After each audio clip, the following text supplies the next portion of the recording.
It's Jaiden Cable today with West Till Death, and I'm here with Steve Garcia. How you doing today, man? I'm doing good, man. It's Friday, so can't complain, right? Yeah, of course, of course. Well, I mean, obviously, your fight a little while ago, I guess, but against David Onama. How you feeling since then? Obviously, I don't really think you got much damage, but how have you been?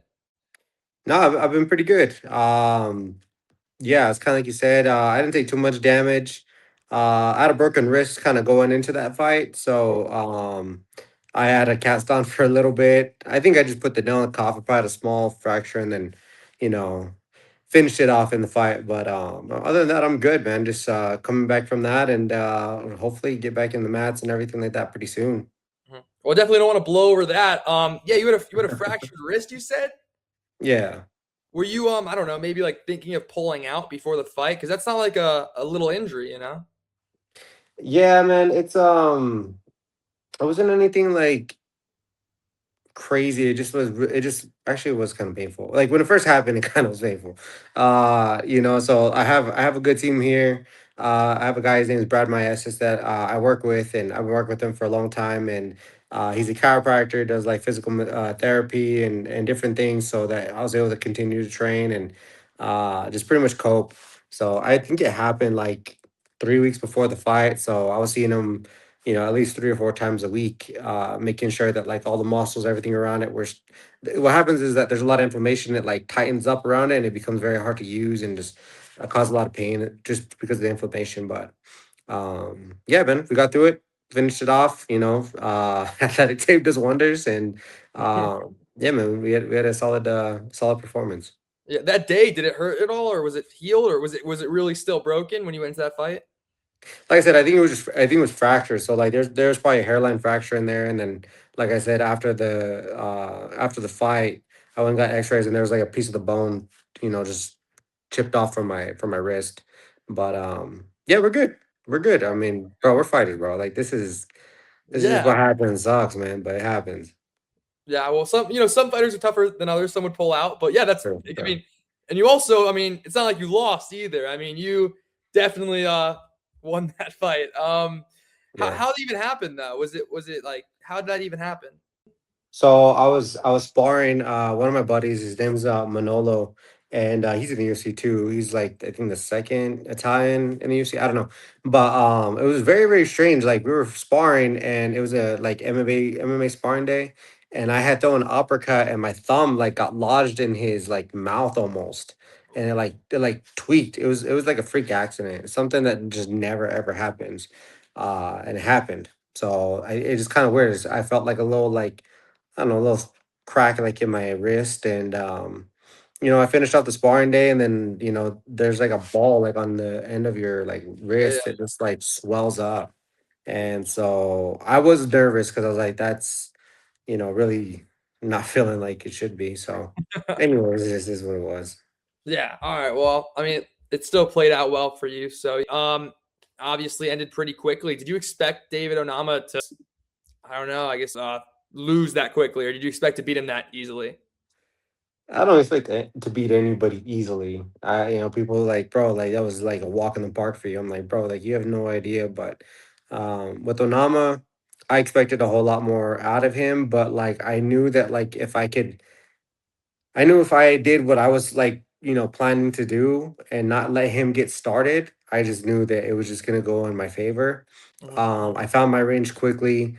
A few shots landed like pretty, like the stinging type, not like the knockout blow type, but just like the stinging type that was kind of from the gate. I was landing on him, and things just kind of started just tumbling down for him, and it was favoring me. So, um, yeah, man, it was definitely a worthy opponent. People think that Onama is just like, after that fight, they think he sucks. I'm like, bro, dude, that dude is a monster. He fights out of both stances.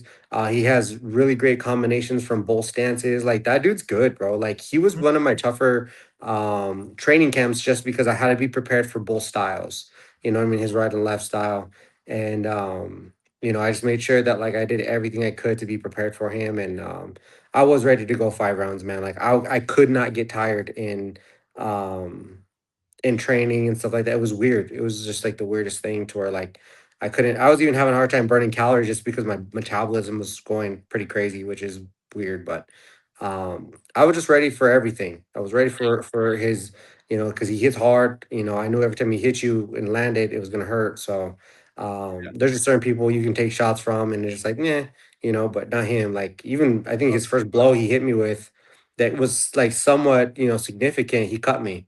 It was like scar tissue, so he reopened up an old cut that I had, Yeah. but still that goes to show that like it was a glancing one too at that. So you can't get hit too perfectly from that guy. So I think we did pretty well doing exactly that, just avoiding those big shots. Yeah, I mean, yeah, definitely not an easy opponent. He has a very good resume. I think he was on a Yeah, very nice win streak as well. yeah, yeah. He was Yeah, on a full fight, I think. Yeah. yeah. I mean, it was a good fight. Definitely entertaining fight. But I mean, obviously, you know about this. What happened on the card with the gambling incident? What is your like looks on that? Because that's just a weird thing to happen. I mean, it doesn't like make it look good. You know what I mean? It sucks as far as the um promotion, all stuff like that. It's just not going to be a good situation, like overall. I kind of spoke on this before. I mean, if he's really guilty of doing this type of stuff, it's probably better if he just like admits it, I guess, for everybody's sake. But I understand. And if he's not, um, that sucks, right? And then it sucks because you're guilty by association. So everybody else around him, because his whole camp and stuff like that started to get kind of what do you call it, like side-eyed, you know what I mean, like what's Yeah, going on with your gym, you know what I mean, or what's going on with this guy, he trains with you and this guy trains with you. yeah, yeah, um Even some people even question with Onama, and I'm like, bro, like, yeah. I saw trust that. me. Yeah, I was like, dude, trust me. I was like, I had literally, we were in the fight, what, 3 minutes, I was bleeding already, you know what I mean, like it's not like he Yeah, wasn't yeah, trying. But I get it, you know what I mean. So I hope the gym and all that stuff like that, they don't have to really handle too much of the extra drama that comes along with things like that. hmm If Bulgarian did it, like, I mean, I don't know. I don't yeah, think any of us do, and it's kind of hard to make that assumption. I know they had that thing prior with what's his name, Kraus and Minner. The whole thing that happened, a while back with that whole betting scandal when he was injured and stuff like that, and he took that dive. I think that's what it was. yeah, Um, Definitely not good looks for our promotion, our fighting, because I know boxing kind of deals with some of that. hmm Um, yeah, man, there's not a whole lot more to say. It's tough. It doesn't do good for the sport, but um, I kind of heard other people even saying like, "Hey, man, have you ever been like offered, yeah. money to take a dive or anything like that?" I was like, "Frick, no, I've never been doing that." I was like, "I got too much like, I got too much pride, bro. Like, ain't no way I'm gonna take a dive." Um, but some people, I don't know their situations. You just never know. Just never Ha- know. has the UFC contacted you at all? Maybe just asking questions about that, or you haven't been contacted? No, I mean, you kind of like, even my management. I think they made like a broad deal for all their fighters in the organization, or not the organization, in their management. Yeah. Because I'm with Iridium, and Iridium has quite a bit of Oh yeah. people that are signed to the UFC, and they just kind of made a statement like, if you've ever been told or asked this, please notify us. We want to have a conversation and stuff, and I think that's how they went about it. But yeah, no, nothing from me. Yeah. You're currently ranked number 8 in the UFC featherweight. Who do you want next? Like, is there anyone that maybe catches your eye? The one that really catches my eye is Leroy Murphy, but there's a bunch of babies at the top, man. It just kind of like drives me nuts. They all just complain that they didn't get. They all were waiting. They all were waiting for like the next title shot to go to them. I guess they wanted to be ready to answer that phone call and want to be available for that phone call in case it happened. Do I understand? I understand. I get it. You know what I mean? But um it's kind of unfortunate because it doesn't benefit me at all. But like on a popularity scheme, yeah, I'm put on the back burner. You know what I mean? I think I'm growing my fan base and stuff like that. But everybody loves Diego Lopez. I get it. Guy is always a gamer. You can't count out gamers and stuff like that. I think he has Mexico behind him and Brazil, just because Yeah. he's Brazilian, but he trains in Mexico. So like dude, there's so much more stuff that goes behind the scenes that make more sense to the UFC than just being a badass fighter. You know what I mean? It's kind of unfortunate for some of us, but whatever, man. You can complain about it, or you can, just continue to fight, man. This is how we make our money. You know what I mean? We Yeah, all want that title. That's the truth. We all yeah, want that title. I think the most deserving of it is the most deserving of the title fight. I think is Murphy. Do I think that the person that should be next is Murphy? No, I think Masvar should be next. really. I do just because, bro, like dude's boring. Dude, all he does is grapple. Who? Mosar or Masvar, Mosar? no Okay. Masvar, Okay. Masvar. He's boring. Nobody really wants to watch him. They don't want to give him the title fight. He's kind of sketchy. He's pulled out a few fights. Like he doesn't make a good case for himself, other than him being undefeated and he hasn't lost, which you can't take from him. You know what I Yeah, mean? Um, he's already had a win over Lopez, and he's had big wins over some people like in the top 10. Like, yeah, I get it. And then Murphy's good. He's had a few boring fights, but the Aaron Pico one did well for him, and I understand that. But in that sense too, like you're also taking on like someone coming from an organization that wasn't part of our organization. yeah, So like I don't know. Maybe they're looking at it like that. I don't know. yeah. Truly, the UFC's, bro, they do whatever the hell they want to do. Of course, yeah. We're just all grateful for our opportunity to find that we make money, right? Mhm. I think the title's a bonus. Do I want that around my waist? Absolutely. Yeah, I want the fights that are going to send me to the top. yeah, But at the end of the day, a belt itself is not going to give me money. It's the organization that gives me money, right? So I got to mhm, make sure that I go out there and I just put on performances like I've been trying to, and keep getting paydays and win bonuses, and yeah. fight of the nights, and so on and so forth, right? So Of course. you really got to look at the big picture, man. I got to provide Mhm. for my family, you know. Yeah, and then I mean, like we said, Lerone Murphy, he might have deserved it. I believe he's obviously. I think he will have to fight again to get a title shot, or maybe he waits. But if he had to fight again, he's obviously gonna have to fight lower or down. Is that the main fight you want? Maybe, or would you want Evolov, or maybe even Aaron Pico? Would you want? Me and Aaron Pico kind of train at the same gym. We got the same coaches and stuff like that. Okay. I wouldn't really want to do that until we get to the very, very top. Yeah, I don't think that's really worth it. But what I do want is, whoever's available that's going to elevate me to the top. That's who I want. I don't care who it is. It could be Masvar. It could be who else? Yair. It could be Murphy. It could be Aljo. I just don't care. I yeah, really don't care. I think they're all. I think obviously I want like the more funner fights would be like probably Liron, or it'd be Lopez. yeah. Those would be the funner fights. Masvar is going to be a boring fight. You got to make sure sprawl. It's like a sprawl and brawl type of Yeah. mentality. Aljo He kind is of a being rookie the on a same striking thing. though at American Top Team. I'm pretty sure. Yeah, I mean, I'm waiting to hear from it. You get hit, everybody's gonna resort to what they know best. You Of know what I course. mean? So yeah, he ain't gonna try to strike for me. Yeah. And I'm not trying to be arrogant about it, but I'm just being realistic about it. Of course. Um, yeah, man. I just don't really feel like he has a lot of respect from much of us, really. You know what I mean? I don't know, but Most part, you um, think? Mosfar, yeah. Most part, yeah. Okay, yeah. And then also, yeah. Obviously, you're great. You're up there. But who do you believe would be maybe your most difficult matchup, just stylistically in your division? Stylistically, it'd probably be Mosfar just because he's a wrestler. Yeah. Um, that's stylistically. The toughest fight up there, I'd probably say it'd probably be Lopez, or it'd probably be maybe Yair. You know Hmm. what I mean? Those are really tough ones, but we're talking about the top and people in front of me. You know what I mean? Yeah, of course. I'm trying to fight people ahead of me. I've been fighting everybody behind me. I've been fighting people like I know what it's like to fight people back there. You know what I mean? I already fought them. You know what I mean? Like, give me a chance to um try to like give me a chance. You know what I mean? But it is what it is, man. Like I said, they come to me, hey Steve, can you fight so and so? All right, man, sign me out. When is it? You know what I mean? That's how I operate. You know what I mean? Let me talk to the Yeah. coaches. Coaches are always like, well, okay, well, let's do it. You know what I mean? And then we prepare for it.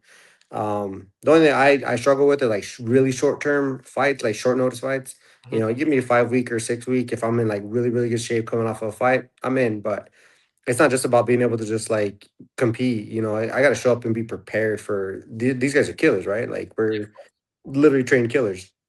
I'm just Hmm. going to go out there next week and just fight the best of the best. You know what I mean? And like Yeah.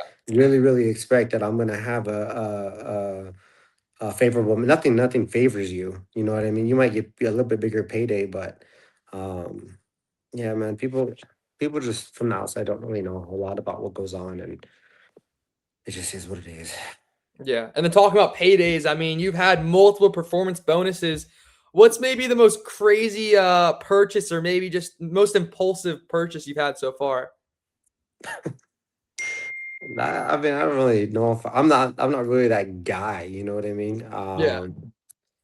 You know, I booked a cruise just on a whim. I don't know.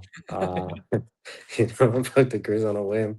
You know, I bought my wife like a little nice like Louis Vuitton bag, which was like that was more painful for me. You know what I mean? I was like, you there's purses everywhere, bro. But uh Yeah. dude, I mean she's been with me from the get, you know what I mean? She was Yeah. actually almost like providing for me in the sense. So I was so happy to be able to give her something she's always wanted. That was like another thing. And just like you know, there's just freedoms that come with, you know, small things like that. Obviously, you know, I try to be a little bit smarter with my money. I got some Was that investments and stuff, but was that whatever. more painful than the David Onama fight? As far as what? The purchase. Oh, it was way more painful. I'll tell you that much. Emotionally, bro. But yeah.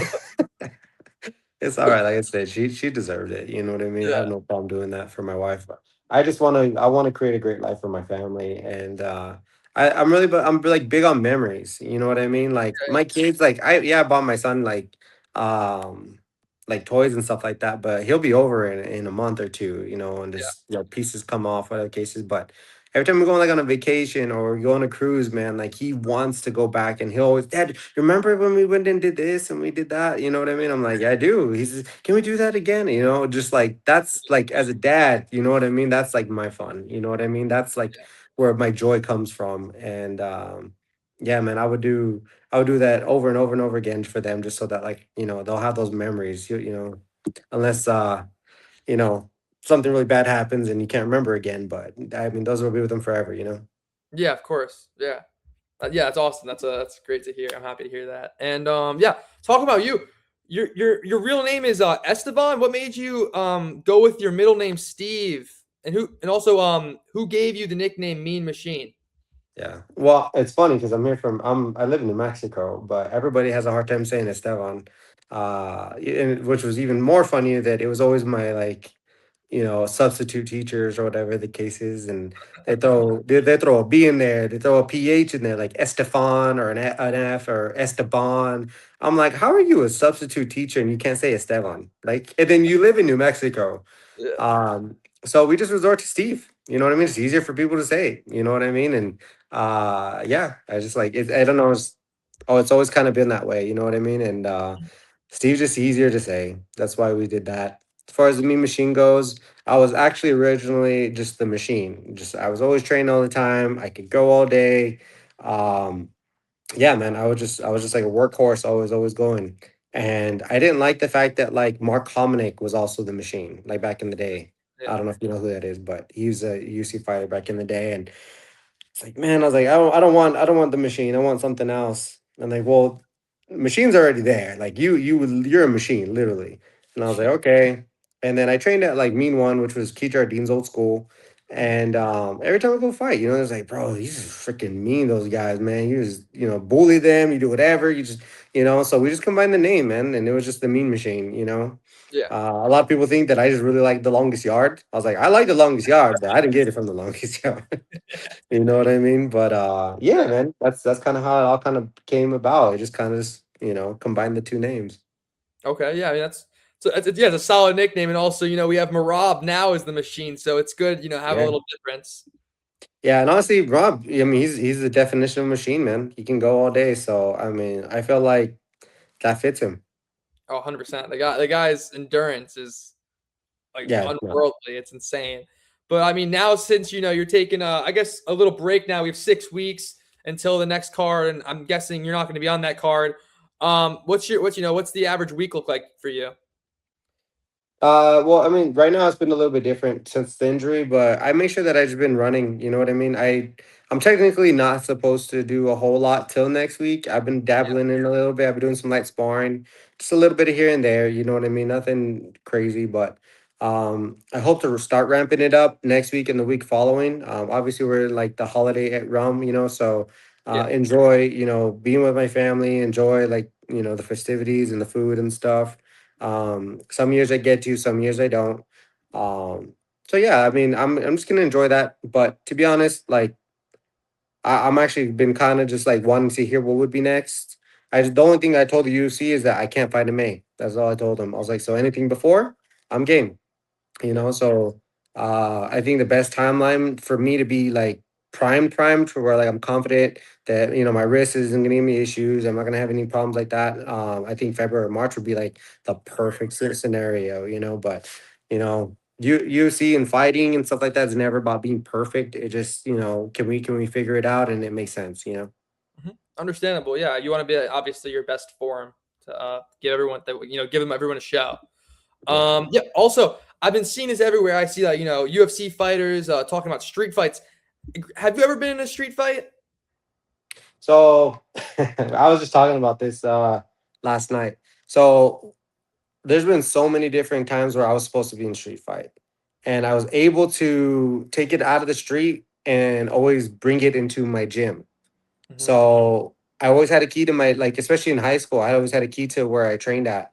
And so I had a couple people, I would bring them to my gym because, one, I don't want to get in trouble. Two, I'd have them sign a waiver, which was even better. And then three, yeah, like, I didn't have to worry about going to jail or anything like that. So I had two fights that were technically street fights, but they were in my gym. No one was around. And yeah.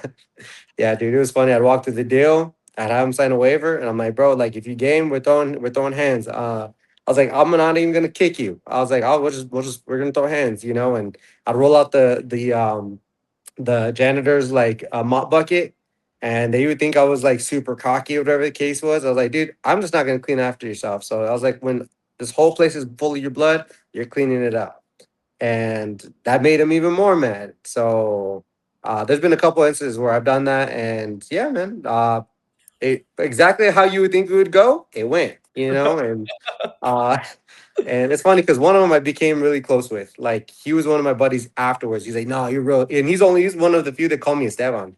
And he'd call me Esteban. Esteban, Esteban. You know what I mean? Like, hey, Esteban, like, you're real, bro. You're real. You're real. I was like, appreciate you, man. And then we would go dish class together and go freaking, do things that we shouldn't be doing. But yeah, that's how I was able to navigate not fighting on the street to, like, being able to bring him into my gym and still be able to have that. Yeah, that's great. And I mean, how would that even what like you guys would start talking trash in the street? You're like, hold on, sign this waiver and come to my gym. No, no, be like that. I was like, real man fight, bro, in gym, bro. I was like, I would just kind of say things like that. I'm like, bro, I was like, you're gonna hit your head on this concrete right here, then it's gonna be over. Then you're gonna be like, coming up with all these excuses. I was like, let's do a full 3 minutes. Let's do 5 minutes. Real men go at it like that.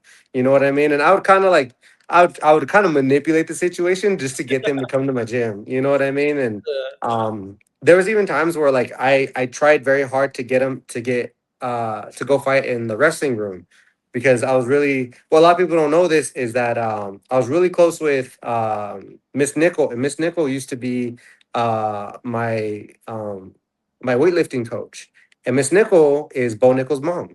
You know what I mean? Oh So wow. she was my weightlifting coach in Rio Rancho High School, and yeah, she was like super chill, whatever the case was. And anytime I wanted to go into the wrestling room, she was always like real chill about it. So not saying that she would like condone me fighting in the wrestling room, but like if I needed access to the wrestling room, like I was able to like talk to her. She's like, if you want to go wrestle, go wrestle. I was like, all right, cool. Um, but yeah, I've always tried to take people to go to the wrestling room too, just because coming up, uh, there's like a whole background about like why I started fighting, but I started dealing with people, and people were like always like trying to like punk me just because, like, everybody knew I kind of started fighting. Like I stopped doing them, but I would come to class with like a black eye or like a busted lip, and like it's funny because even like the teachers would like question me, like everything okay at home, and I'm like everything's good, everything's good, man. I was like I'm just I do mixed martial arts and all this stuff, and then that kind of got out there, and then everybody started trying to like punk me and stuff, and Fight I you. always tried to Yeah. get them, yeah, and yeah, man, the high school was a mess for me, but Yeah. I'm good now. We're good. Well, I need to know, did Miss Nickel know you were fighting? Like, I can't blow over this. Kind of. I mean, I think she knew I was fighting, but she would see me at the grappling tournaments that we had in town, and so a lot of the wrestlers always were either in or participating in the grappling tournaments, or they were doing like judging or whatever the case was. And we always had grappling tournaments at Rio Rancho High here in Albuquerque or New Mexico, I should say. Um, but she knew that like I did like competitions and Yeah. boxing and kickboxing and stuff, Yeah. and her husband was the wrestling coach for Rancho High at that time, and so she just worked there too. Yeah. Makes sense. So yeah, I mean I think that's kind of how like she kind of just knew me, what I did. And a lot of times like what was kind of cool is I'd go and I'd do these jujitsu tournaments, and I'd place gold or whatever, and then I would beat some of these wrestlers because these wrestlers don't know how to do jujitsu, Of course. but they would go out there and they take you down 10 times. You know what I mean? They just get caught in a triangle or something. And so I ended up winning a couple of matches against some of the Rancho High School wrestlers that were participating in the jiu-jitsu tournaments, and they get pissed. And so we end up like they'd invite me to go to the wrestling room, and then they would just pretty much like freaking ragdoll me, Yeah. and we became cool like after that. Like, that's kind of how it was. But we go to the wrestling room, and I started learning what a can opener was. I started learning what some of these things were, and it sucked. But man, it was just part of it. And Miss Nickel, she would be one of the judges around, and I think that's how she would just see me around. That's cool. Are you friends with Joe Nickel? No, I didn't. I've never met Bo Nickel. You know what I Oh, mean? really? I've met the dad and I met the mom. Bo Nickel, I think, was like in eighth grade when I was like a junior or a freshman. So he's probably like 4 years behind me. You know what I Okay. mean? So he was still young. Okay. Yeah. That's cool. I mean, yeah, he's a great wrestler for sure. That guy Yeah, is an amazing yeah, for wrestler. sure. What do you think about Manel Kopp and Brandon Royval? What do you think about that fight? Who do you think's gonna win? It's a good fight, man. It's a I banger. think yeah, it's gonna be a good one. You know, Cop, if he's on, I don't really know if Royval can beat him. Kopp is good. He has crazy Yeah. striking. His striking but he has to be on. Like if he's even a sort of bit of flat, like dude, Royval's gonna go out there and just put out like freaking like a numbers game. You know what I mean? He's gonna try to hit you like a bazillion times, and if he can if like Cop can't like get past that or try to like negate that, yeah, like Royval's gonna have his way just because of all the output that Royval typically does. But Yeah. yeah, if Cop goes in there and and Royval's not really like doing that exactly what I just said, yeah, Cop's gonna take that. Yeah. And another question I want to know: what is because this has been very popular. Joe Rogan has spoken about it. What do you think about open scoring? I like it. I Yeah. like it. The reason why I like it is because like almost in everything else, you know what the score is. If you look at a baseball game and you go inning by inning, you have like a scoreboard. If Yeah. you go to a football game, you know what the score is. If you go to soccer, you know what the score is. Go to hockey, you know what the score is. Our situation is a little bit different. Yeah, where our scoring isn't announced till afterwards, Yeah. but when it becomes, especially when it becomes like one of those like close fights, and in my personal opinion, that's when I think that's why it's gonna matter the most is when it's in a close fight. Some people like if I just know that I'm up 2 rounds, I'm gonna coast. You know what I mean? If you're up 2 rounds, you probably are whooping that dude's butt. You know what I mean? He's probably getting his ass handed to him. Yeah. Um, I don't really see nothing wrong with it. I Mhm. really don't. And I think it puts pressure on the judges, which I feel like they kind of just can do whatever the hell they want to do. That's my biggest thing. The reason why I don't like going to decisions is because I never want my outcomes to be in their hands. Yeah. If I can control it, I'm always gonna control it. And honestly, I'd rather go out on my shield trying to like win as much as I can for my family instead of allowing like three other people that may or may not be watching the fight the way that I would want them to watch the fight, Mhm. decide if I get my second check or not. You Yeah, know of what I course. mean? That makes a lot of sense. So I do think open scoring's like a really good deal, but I like it because it puts pressure on the judges. I feel Mhm. like the judges don't have any accountability yet. I agree with you. I 100% agree with you. I'm pretty sure Rogan does as well, and the broadcast team, because I remember them talking about it. Then I guess whoever's watching this out here right now, what are a couple words that say to your fans watching? Guys, I appreciate you guys. The ones that really have been sticking with me, thank you so much. If you know me and want to get to know me, follow me on my social media, Me Machine 505. I'm starting to build up a TikTok. I normally just use that for me and my wife. We just send each other TikToks back, but I got some advice, and they're like, we need to build up your social media. People need to know you because the way you fight is crazy. So you need to make sure that people are tuning in as well. And yeah, man, that's also like another reason is like if you're gonna watch me fight, like expect a banger, expect me to give full 100% effort. I've never been the guy, and you can go on any one of my fights, especially in the UFC, and ever see me just try to stall or ever see me just try to coast. Like, I promise you, I'm gonna go out there and I'm gonna try to give it my all every single time. And me doing that has gotten me higher and higher every single fight. Now I'm ranked, and I know that if I just continue doing that, I know I'm gonna get to that title at some point. So tune in, hop on the bandwagon. There's room, I promise. Hop on the bandwagon. All right, well, thank you so much. That's Steve Garcia, and recently beating David Onama, and maybe even fighting Lerone Murphy soon if his wish happens. So thank you so much. Right on, man. Thank you for having me.